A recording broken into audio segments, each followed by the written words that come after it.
Yo, what's up mga kanay? Ngayon, gagawa tayo ng kulungan ng mga gagamba natin. Salamat nga pala sa isang followers natin na nag-request dyan kung paano yung tutorial ng paggawa. So, ito yung mga kailangan natin gamitin. Unang-una kailangan natin ng ruler. Kita mo naman, ruler yan. Fiberglass para sa takip. Scotch tape, pandikit natin. Glue. Kahit anong klaseng glue nyo, pwede. Kung mamahalin mo rin, depende sa budget nyo para makagawa kayo.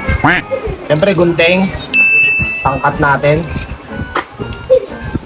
Ballpen. Depende kung gusto nyo, lapis. Kasi ako, dito kasi yung pinakasaktuhan ko sa pagguhit. Cutter, para sa pagkat natin. Then last, illustration board. Ito nga pala, gamit ko na to kasi nakagawa na ako sa panlagayan. So ngayon, umpisahan na natin kung paano yung tutorial mga kanays para mapaisip kayo kung paano yung paggawa natin.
What's up mga kanay? So napanood nyo naman yung video natin, no? Step 1, step 2, step 3, step 4 ba yan? Ewan ko kung ilang step yan.